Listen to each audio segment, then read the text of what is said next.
As the dawn broke on June 6, 1944, the largest amphibious invasion in the history of warfare was unfolding on the beaches of Normandy.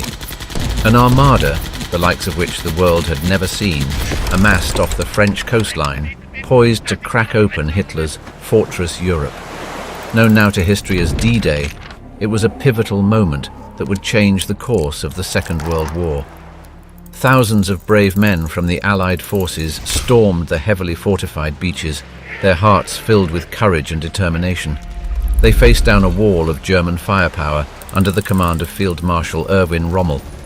What transpired in the ensuing hours was nothing short of heroic, yet it came at an unimaginable cost. But have you ever wondered what happened to the bodies of these brave soldiers who made the ultimate sacrifice? How were they remembered, and how do we continue to honor their legacy today? The aftermath of that historic day paints a somber picture, revealing the harsh realities of war. As we delve into this poignant chapter of history, let's take a moment to reflect on the words of General George S. Patton. It is foolish and wrong to mourn the men who died. Rather, we should thank God such men lived.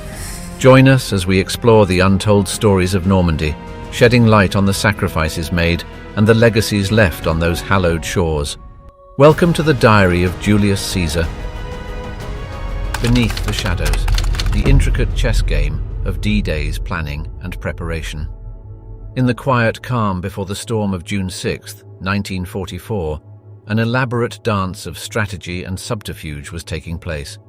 Operation Overlord, the code name given to the planned Allied invasion of Nazi-occupied Europe, would prove to be the most significant military operation of World War II.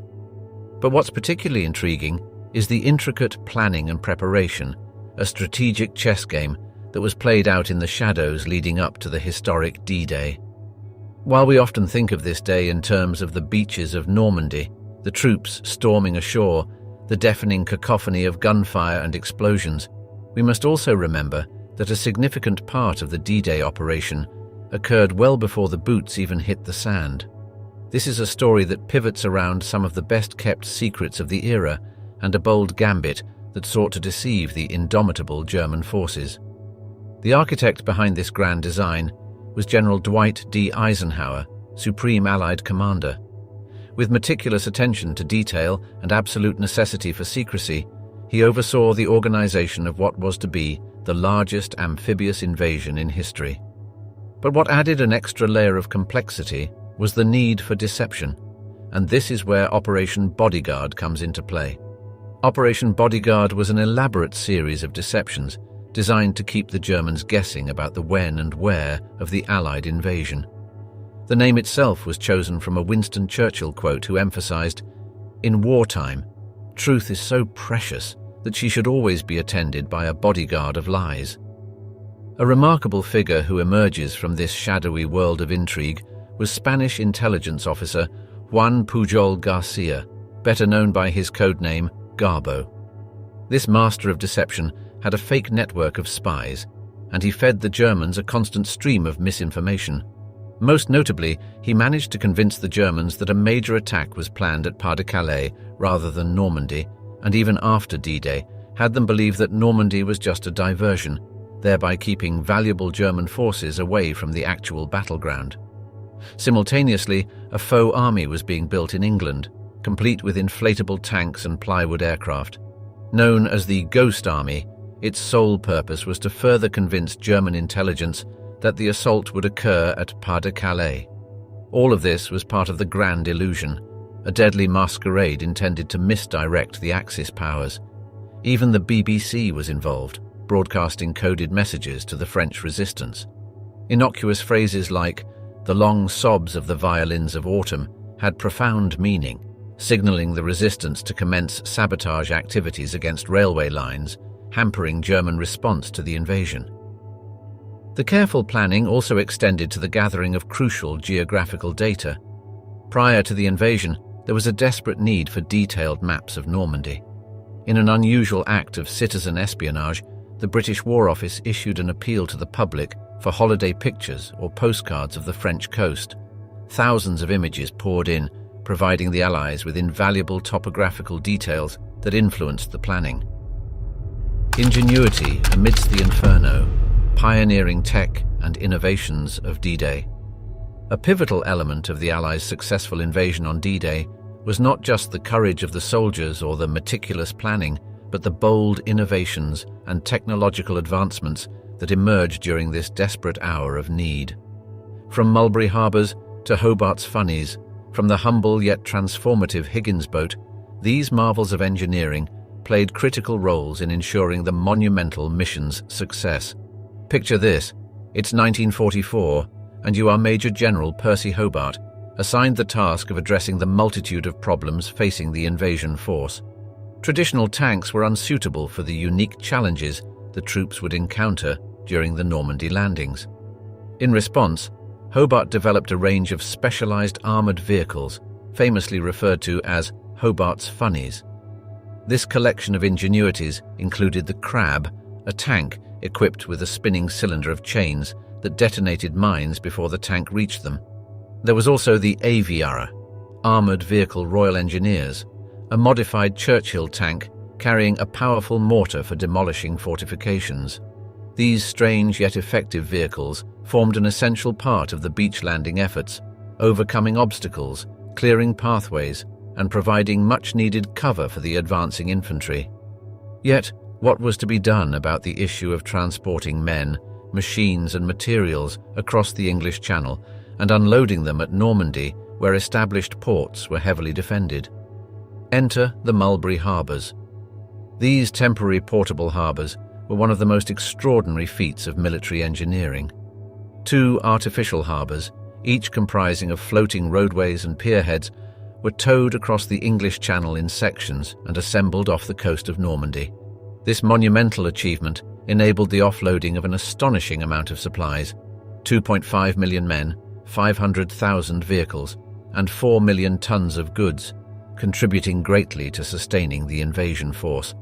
A lesser-known innovation that facilitated this successful amphibious operation was the Higgins boat, or Landing Craft Vehicle Personnel, LCVP. Andrew Higgins, a boat builder from New Orleans, developed this unique shallow-draft vessel that could carry heavily armed troops, touch down on the beach, unload and then quickly retreat, ready to bring in the next wave. Eisenhower later said, "Andrew Higgins is the man who won the war for us. If Higgins had not designed and built those LCVPs, we never could have landed over an open beach. The whole strategy of the war would have been different." Furthermore, D-Day saw extensive use of radar technology for navigation, particularly for landing airborne forces and coordinating naval gunfire.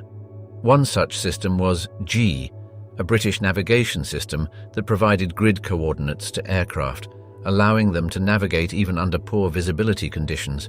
Its use was pivotal for dropping paratroopers into Normandy under cover of darkness, guiding them to their drop zones. Unseen heroes, the hidden code war of D-Day. Behind the epic canvas of World War II, layered within the clamour of the battlefield, lay an intense war of wits, a silent battle fought not with bullets and tanks, but with numbers, codes, and intelligence. One of the most fascinating facets of the D-Day invasion was the pivotal role played by code breaking and intelligence. A place known as Bletchley Park in the UK was the hub of these clandestine operations. Here, in a nondescript Victorian mansion, the government code and cipher school set to work decoding encrypted German communications. Alan Turing, a brilliant mathematician often called the father of modern computing, led the charge in deciphering the Enigma machine. The Enigma was a complex encoding device used by German forces to cipher their communications, which they believed to be unbreakable. Turing and his team's work on a decryption machine, affectionately known as Bombay, led to significant breakthroughs, allowing the Allies to anticipate German plans and actions. Turing once poignantly remarked, "We can only see a short distance ahead, but we can see plenty there that needs to be done," underlining the critical importance of his team's work. Parallel to these efforts, cryptanalysts of the American military intelligence, known as SIGINT, were making headway in breaking another complex German code system, the Lorenz. Their decoding device, named Colossus for its immense size and capability, was instrumental in deciphering high-level commands within the German military hierarchy. But codes and ciphers weren't the only components of the intelligence game. The role of Allied spies, the hidden actors behind enemy lines, was invaluable. Take, for instance, the story of Virginia Hall, a spy working for Britain's Special Operations Executive. Having a prosthetic leg did not deter Hall from successfully establishing extensive resistance networks in France, providing crucial intelligence and significantly aiding the D-Day efforts. Her relentless pursuit of her mission even led the Gestapo to label her as the most dangerous of all Allied spies. On the eve of the invasion, a group of Allied spies known as the Jedburghs, composed of British, American and French soldiers, parachuted into France. Their mission was to support the French resistance in sabotage and guerrilla warfare, cutting off German reinforcements and sowing chaos among the enemy ranks. BBC Radio also played a key part in intelligence dissemination, broadcasting coded messages to the French resistance. Messages like, "The dice are on the carpet," signaled that D-Day was imminent, prompting a wave of resistance activities aimed at disrupting German response. What's fascinating about this aspect of D-Day is the realization that not all the heroes were on the battlefield. Some were tucked away in quiet rooms filled with wires and machine hum, tirelessly decoding enemy secrets. Others lurked in the shadows behind enemy lines, risking everything to gather and deliver intelligence. Voices of valor, the unseen heroes, and their unbreakable code.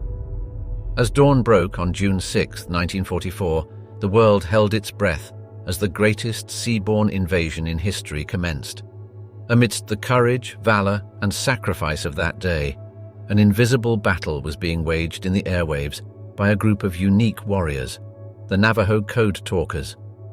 They were the unseen heroes of D-Day, armed not with rifles, but with an unbreakable code derived from their ancient and sacred Navajo language. One such individual was Corporal Thomas H. Begay, who, like many Navajo Code Talkers, left his homeland's tranquil deserts and mesas for the stormy shores of Normandy. Young Begay used his native tongue to transmit and receive messages that would have been gibberish to the enemy, but vital intelligence to the Allies. The phrase "Tlish Naznili," for instance, meaning chasing chickens, was code for enemy aircraft. This unorthodox lexicon was both inscrutable and swift, providing an unprecedented edge to the Allies' war efforts. Another Navajo Code Talker, PFC Joe Hosteen Kelwood, recounted his experience under the ceaseless bombardment at Utah Beach. The cacophony of war was overwhelming, but Kelwood found a sense of tranquility amidst chaos as he relayed crucial communications in his mother tongue. His radio buzzed with code words like Beshlo, ironfish for submarine, and Dahitihi, hummingbird, for fighter plane, becoming an invisible lifeline for the Allied forces on the ground. Contrasting sharply with the war's tumultuous theater was Chester Nez, the last of the original 29 Navajo Code Talkers. He and his comrades were recruited specifically for the Code Talking program due to their fluency in Navajo. Nez and his fellows were instrumental in the code's development, molding their language into an invaluable military asset. Their unique contribution was not limited to D-Day, but spanned the entire length of World War II. Their work was not without challenges. The Code Talkers had to manage the burden of straddling two worlds, their traditional Navajo customs and the harsh realities of war. Their sacred language, usually reserved for prayers and ceremonies, was repurposed into a tool of warfare. Yet, they held fast to their mission. The words of Corporal Henry Behe Jr., another Code Talker, speak volumes about their determination.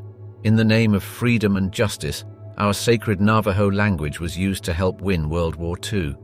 While their contribution on D-Day was invaluable, the Code Talkers' work was shrouded in secrecy for many years due to the confidential nature of their assignments.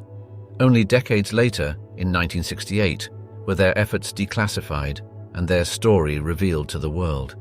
In 2001, President George W. Bush presented the surviving Code Talkers with Congressional Gold Medals in recognition of their service, stating, "The United States honors the Navajo Code Talkers whose skill, courage, and tenacity helped to secure a lasting peace around the world.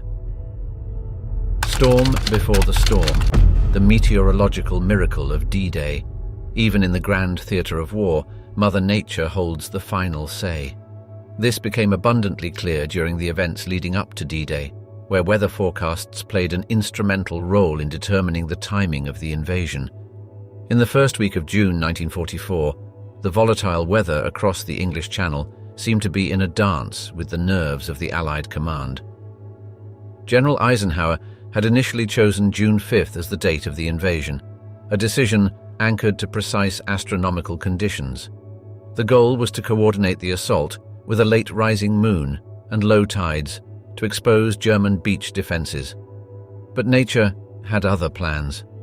As the day approached, Group Captain James Stagg, the chief meteorological officer for the Overlord operation, found himself in the eye of a tempest, not of war, but of weather patterns.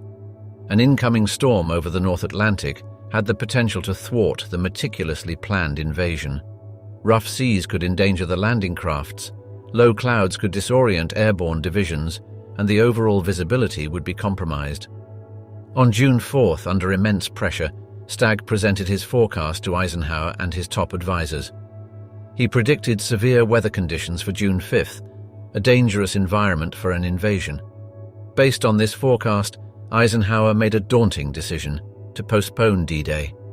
One can only imagine the tension that held the room in its grasp as generals, politicians, and weathermen all looked towards Stagg, the man who held the fate of the invasion in his predictions. The repercussions of this postponement were immense. The entire operation hinged on the accuracy of the weather forecast. In the early hours of June 5th, Stagg and his team identified a brief respite, a window of opportunity in the otherwise turbulent conditions. A short break in the stormy weather was predicted for the next day, June 6th. This was the moment of truth. Would they gamble the success of the largest seaborne invasion in history on a weather forecast? Armed with this new information, Eisenhower made the critical decision. "Okay, let's go," he famously declared, setting in motion the events of D-Day on June 6, 1944. His gamble paid off. Although conditions were challenging, they were manageable, and the invasion could proceed. Meanwhile, German meteorologists, relying on different data, predicted continuous poor weather and believed any invasion attempt would be postponed till later in the month. This prediction led to a relaxed vigilance among some German units, with Field Marshal Erwin Rommel, the commander of the German forces, even deciding to take leave. Voices of valor, personal echoes from the shores of Normandy. Beneath the grand narrative of D-Day lie thousands of personal stories, each brimming with courage, sacrifice, and resilience. This grand operation was a tapestry of human experiences, soldiers charging into uncertainty, medics tending to the wounded amid chaos, journalists recording the action, and civilians caught in the crossfire. Among these myriad stories, some capture our attention due to their incredible blend of bravery and humanity. Private Carlton W. Barrett of the 18th Infantry, 1st Infantry Division, was one such individual. On the fateful day of June 6, 1944, Barrett, undeterred by heavy fire, moved forward through landmines and obstacles, guiding his fellow soldiers and rescuing the wounded. For his heroism, he was awarded the Medal of Honor, with the citation highlighting his dauntless initiative, personal valor, and heroic spirit of self-sacrifice. Echoing in the annals of history are also the words of war correspondents like Ernie Pyle, a journalist renowned for his honest and empathetic war reporting. Pyle chronicled the gritty reality of the infantrymen, whom he fondly called the underdogs. His dispatch from Normandy, penned down in the aftermath of D-Day, captured the stark reality of the invasion. The strong, swirling tides of the Normandy coastline shift the contours of the sandy beach as they move in and out.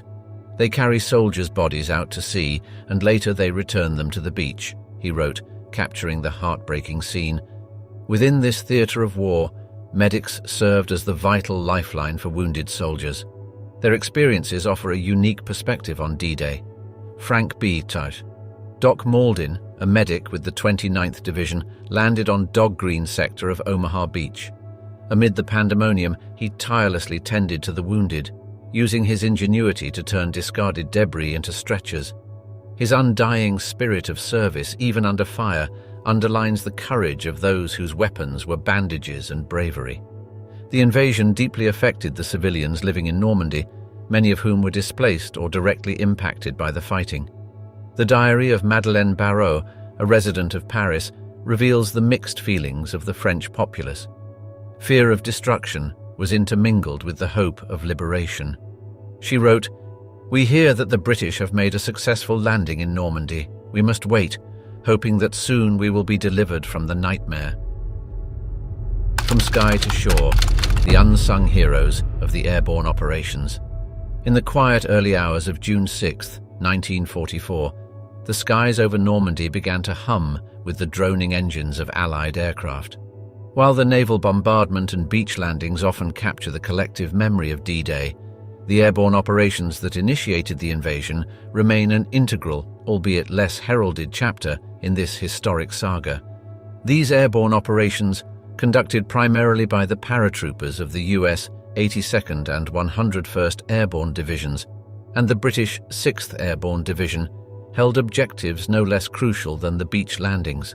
Their mission was ambitious and fraught with risk: to seize vital bridges, disrupt enemy communication, and prevent German reinforcements from reaching the landing beaches. Among these airborne warriors was John Steele of the 505th Parachute Infantry Regiment, 82nd Airborne Division. Steele's journey to Normandy was anything but ordinary. His parachute snagged on the spire of the Sainte-Mère-Église church, leaving him dangling and a sitting duck for German soldiers. Despite being shot in the foot, he hung there, pretending to be lifeless, until he was finally taken as a prisoner of war. The image of the paratrooper hanging from the church has since become an enduring symbol of the airborne operations on D-Day. The airborne operations were a daring mix of paratroopers and gliders. The gliders, an innovation of the time, were designed for one-way trips, carrying troops, jeeps, and even artillery into the heart of enemy territory. Silent and engineless, these gliders were nicknamed flying coffins due to their precarious nature. Nevertheless, they played an essential role in the operation. The Pegasus Bridge, a crucial access point over the Caen Canal, was famously captured by British glider troops in a daring and highly precise operation. The paratroopers and glider troops experienced the chaos of war in its rawest form. Many were dropped miles off their intended drop zones due to the heavy anti-aircraft fire, weather, and low visibility. They landed scattered across the Cotentin Peninsula, often alone or in small groups.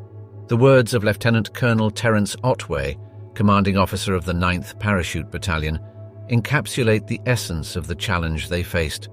He said, "We were a battalion in name, but not in strength. We were a collection of individuals fighting our way back to our own troops."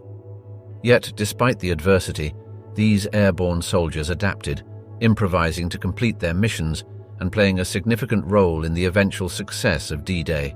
Their contribution added a vital dimension to the invasion, creating confusion among German ranks and aiding the amphibious troops in securing the beaches. Thunder from the sea and sky, the indomitable aerial and naval bombardment of D-Day. The D-Day invasion, known officially as Operation Overlord, began under the cover of darkness on the morning of June 6, 1944. It was in these wee hours that the Allied forces unleashed a symphony of destruction, an aerial and naval bombardment of an unprecedented scale, to soften German defenses before the amphibious landings. As the echoes of the first bombs reached the German lines, the countdown to liberation had already begun. Beginning in the hours before dawn, more than 1,000 RAF Bomber Command aircraft roared through the skies, their aim being the destruction of German coastal defenses, artillery positions, and transportation networks. The whirring propellers of the Lancasters and Halifaxes, the workhorses of the RAF's heavy bomber squadrons, cut through the still night, a prelude to the thunderous roar of falling bombs. At the same time, the skies hummed with the presence of fighter bombers, like the Typhoon and the Mustang, designed to hit tactical targets and disrupt enemy communications. A British pilot, WECDR J.R. Baldwin, remembered the onslaught, remarking, "For the first time in the history of this war, the ground defences were saturated by the sheer volume of our attack." As the eastern sky started to lighten with the first hues of dawn, a colossal armada of naval vessels emerged from the veil of the English Channel's morning mist. The naval bombardment that followed was nothing short of apocalyptic. Close to 7,000 vessels, ranging from battleships like the USS Texas to smaller destroyers and patrol boats, unleashed their wrath on the German defences. The naval guns, like the 14-inch weapons aboard the USS Texas, had a devastating impact. Firing shells weighing as much as a small car, these naval giants could hit targets up to 20 miles away, and hit they did, causing chaos and destruction along the German defensive line. Meanwhile, the smaller destroyers moved closer to the coast, engaging in a dangerous dance with German coastal batteries to provide covering fire for the landing troops. One notable curiosity is the story of the USS Nevada, the only battleship present at both the attack on Pearl Harbor and the D-Day invasion. After surviving the devastation in Hawaii, the Nevada found herself in the English Channel on June 6th, her guns raining shells onto the German defences at Utah Beach. The German response was fierce, but the Nevada, seasoned by the fires of Pearl Harbor, stood resolute, her guns blazing a path for the men storming the beach. Despite the scale of the bombardment, its effectiveness was mixed.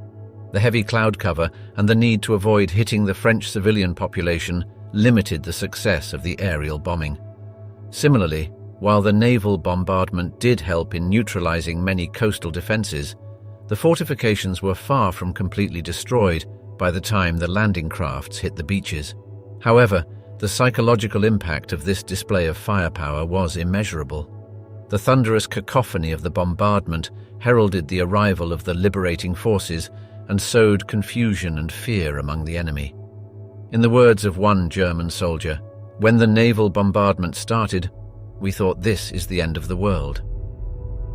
Tapestry of Valor, the 5 strands of D-Day's Inception. There's a peculiar beauty to the simultaneous fragility and resilience of human courage, a beauty that unfolded across 5 distinct threads of the D-Day tapestry, each woven through the sands of Utah, Omaha, Gold, Juneau, and Sword. Under the soft blush of dawn on June 6, 1944, American forces began their assault on Utah Beach. Mistakenly landed a mile south of their intended position by the obstinate current and the cloaking smoke of the bombardment, they found themselves facing weaker defenses. Brigadier General Theodore Roosevelt Jr., son of former President Teddy Roosevelt, was among the first to land. Displaying an unwavering spirit, he famously said, "We'll start the war from right here." The soldiers adapted to the unexpected circumstances, and Utah was captured with fewer casualties than anticipated. However, a starkly different narrative was being written at Omaha Beach. The Americans here were not as fortunate as their brethren at Utah.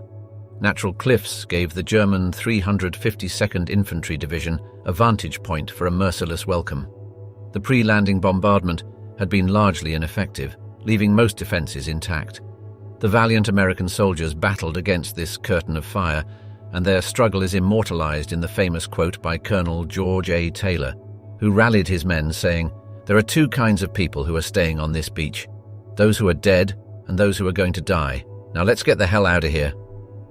Across the English Channel, the British were landing on Gold Beach. Hindered by a formidable German defense and rough sea conditions, progress was initially slow. But courage is the beacon that shines brightest in the face of adversity.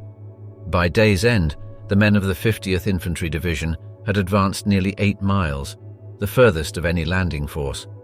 Juneau Beach was the target of the Canadian 3rd Infantry Division. Despite facing heavy resistance and a delay in landing, they prevailed against the odds. On this day, Canadian Private Bill Millin, the personal piper to Simon Fraser, the 15th Lord Lovat, defied the hail of bullets to pipe his comrades ashore. His music was not the sound of defeat, but a defiant ballad of unwavering resolve. Lastly, British and French forces at Sword Beach faced stiff resistance from the fortified city of Caen. Yet they moved forward, step by bloody step, towards victory. Here, Lieutenant Jimmy Green, guiding his men under heavy fire, famously said, "It's no use worrying about it. You've got to get on with it." By nightfall, they linked up with forces from Juno Beach, creating a continuous front. Echoes through the Iron Wall. The German perspective on D-Day's tumult. The ink of history often outlines the victors, yet to comprehend the immense tableau of D-Day, we need to cast our gaze into the heart of the iron-grey bastion of Axis forces. For on those wind-swept beaches of Normandy, there stood men on both sides, each cradled in the arms of their distinct ideologies, duties, and fears. The German perspective of the Allied invasion emerged from a shroud of absolute conviction in the invincibility of the Atlantic Wall, fortified with concrete, steel, and a formidable belief in their Führer. Field Marshal Erwin Rommel, tasked with defending the Reich's western front, had fortified the coast with obstacles, landmines, and artillery, creating a formidable defensive line known as the Atlantic Wall. Rommel famously stated, "The war will be won or lost on the beaches."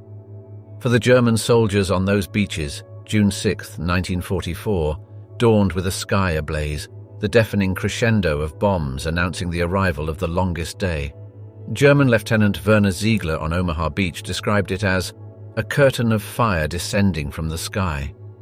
Yet this was not the invasion location the German High Command had anticipated. They had expected an assault at the Pas de Calais, the shortest distance across the Channel, and the deception operations of the Allies had successfully misled them.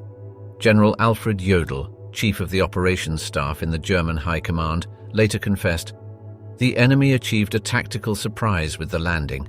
However, in the throes of the invasion, amidst the cacophony of battle, German units demonstrated tenacious defense. At Juno, the 12th SS Panzer Division, Hitlerjugend, counterattacked the invading Canadian forces on June 7th, but was held back after fierce fighting. And at Omaha, it was the unanticipated presence of the 352nd Infantry Division that made the American assault particularly costly. In the immediate aftermath, the German forces, confounded by confusion and a command structure in disarray, failed to mount an effective response. Even as reinforcements were rushed from Calais, they found their progress impeded by the French resistance and Allied air superiority. Yet despite the chaos, the German will to resist endured. General Wilhelm Falley, commander of the 91st Air Landing Division at Utah Beach, was killed on his way back from a war game exercise in Rennes early on D-Day. He had been preparing his men for possible invasion for months, fostering an ethos of stalwart defense that remained even after his demise. After the invasion, the German propaganda machine, under Joseph Goebbels, spun tales of spectacular victories and minimal losses, a stark contrast to the realities etched in the sands of Normandy. A German soldier, Hans Bauer, recollecting the grim days following the invasion, noted, "We knew we were only delaying the inevitable." Elegy of Echoes, the resounding legacy of D-Day. If history's heart has a pulse, it throbs most vigorously in the aftermath of epoch-defining events. The echoes of D-Day, that colossal maelstrom of June 6, 1944, reverberated throughout the trajectory of World War II and significantly shifted the global narrative. D-Day unfolded like a phoenix rising from the ashes, churning a dawn that sent ripples through the morose cloak of Axis-held Europe. It wasn't merely an invasion, it was a tangible beacon of hope, rekindling the embers of resistance in occupied territories and breathing fresh resolve into the Allied ranks. As Winston Churchill, the indomitable British Prime Minister, exulted, "This is not the end, it is not even the beginning of the end, but it is perhaps the end of the beginning." However, the morning after D-Day was a sight that defied the triumphant march of victory. The beaches, now silent, bore testimony to the grim cost of this turning point. On Omaha alone, about 2,000 American soldiers fell. In total, the Allies suffered approximately 10,000 casualties, and the Germans an estimated 4,000 to 9,000. The corpses that lay scattered were not just of soldiers, but of unfulfilled dreams, loves lost, and lives cut short. The aftermath posed a monumental logistical and emotional challenge, the handling of these fallen soldiers. The US War Department had established the Graves Registration Service even before the invasion. Specially assigned personnel located and identified the bodies, initially burying them near the place of recovery, often marked with a simple wooden cross. Later, they were moved to temporary military cemeteries like the one in Saint-Laurent-sur-Mer, which eventually became the Normandy American Cemetery. In the annals of warfare, the significance of D-Day stands unparalleled. It was more than a battle. It was the violent tremor that signaled the beginning of the end of Hitler's reign of terror. The successful establishment of a Western front in France by the Allies laid the groundwork for the final thrust into the heart of Nazi Germany, culminating in Hitler's retreat to his bunker and the fall of Berlin less than a year later. Ernie Pyle, a journalist who was present on the beach that day, captured this human element with poignant simplicity. The living knew they had seen the worst, and it was the worst, but it was worth it. Today, the beaches of Normandy bear scant traces of the devastation that once marked their sands. Instead, they whisper tales of heroism and sacrifice, resonating with the echoes of a day that forever shaped the narrative of human history. Whispers in the shadows, the unseen heroes of the French resistance. In the hushed corridors of history, seldom told are the tales of those who operate under cover of darkness, their identities shrouded, their actions speaking louder than words. One such chapter belongs to the French resistance during World War II. Their heroic endeavours before and during D-Day remain crucial, albeit often overlooked, components of the grand tapestry of the Normandy landings. Even under the smothering yoke of Nazi occupation, the French spirit never truly succumbed. In a hidden world of secrets and subterfuge, they fostered a network of unbroken defiance and commitment to liberation. The resistance comprised ordinary people making extraordinary choices. Farmers, teachers, civil servants, and students daring to challenge the monstrous machine of the Third Reich. Jean Moulin, their iconic leader until his tragic capture in 1943, famously implored his compatriots, "Get your rifles, machine guns, and grenades ready, and fight."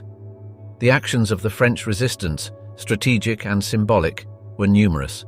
In the lead-up to D-Day, their intelligence contributions were invaluable. Members risked their lives to supply the Allies with a steady stream of vital information on German dispositions, coastal fortifications, and logistical considerations. They relayed the intricate details of the labyrinthine Atlantic Wall, providing the Allies with the insight necessary to find the chinks in Germany's formidable armour. As D-Day approached, their activity increased. They orchestrated widespread sabotage operations, crippling railway networks, disrupting communication lines, and impeding the movement of German reinforcements. Most significantly, their successful sabotage of the railway at Sainte-Mère-Église in early June 1944 was crucial in slowing down the German response to the initial landings. Yet, perhaps the most symbolic act of the resistance was the BBC's coded messages, signalling the imminent invasion. The innocuous phrase, "It's hot in Suez," broadcasted over the radio waves, held a world of meaning for the resistance fighters awaiting the signal to intensify their sabotage efforts. The French population, too, gleaned hope from these cryptic messages, a promise that liberation was nigh. Even in the chaos following the landings, the resistance continued their tireless efforts, guiding downed Allied pilots to safety, gathering vital intelligence, and directly engaging in combat against German forces. Their contribution remained invaluable. In the words of General Dwight D. Eisenhower, "Throughout France, the Free French had been of inestimable value. Without their great assistance, the liberation of France would have consumed a much longer time and meant greater losses to ourselves." An anecdote of individual courage encapsulates the resistance's spirit, the tale of 23-year-old Robert Broussard. Armed only with a bicycle and undying spirit, he cycled 70 miles through occupied territory to deliver the location of a hidden German tank to the Allies, risking capture at every turn. tides of compassion, the healing hands of D-Day. In the stormy crucible of D-Day, amid the deafening crescendo of gunfire and the roaring waves of the English Channel, there stood another army. An army not equipped with rifles and grenades, but laden with bandages, plasma and morphine. They bore no insignia of rank, but carried a red cross, a symbol that transcended conflict. This silent symphony of courage and compassion consisted of the medics and field hospital staff, the unsung saviors of Normandy's blood-soaked beaches. As the day dawned on June 6, 1944, landing crafts disgorged their cargoes of men into the maelstrom. Amid them, medics like Charles Shea, a Penobscot Indian from Maine, serving in the 1st Infantry Division, braved the hailstorm of bullets. Unarmed and undeterred, they ventured into the line of fire, binding wounds, administering medicine, and, most importantly, offering a sliver of hope amid the despair. The medics' quick thinking and improvisation were instrumental in many survival stories. One such tale involves the renowned 101st Airborne medic, Robert Wright, who, despite being injured himself, managed to set up an impromptu aid station in a ditch. With scant supplies and under incessant fire, Wright treated over 200 men, earning himself a well-deserved Medal of Honor. Meanwhile, slightly removed from the front lines, the makeshift field hospitals, often merely canvas tents, were abuzz with activity. Overworked surgeons and nurses like Lieutenant Colonel Campbell M. Newman of the 13th Field Hospital performed countless operations, often under punishing conditions. Despite the incessant threat of artillery fire and the relentless tide of casualties, they soldiered on, embodying Lieutenant Colonel Newman's ethos. Treat the greatest number of patients possible in the shortest amount of time. The dedicated personnel of the field hospitals worked around the clock, improvising techniques and equipment.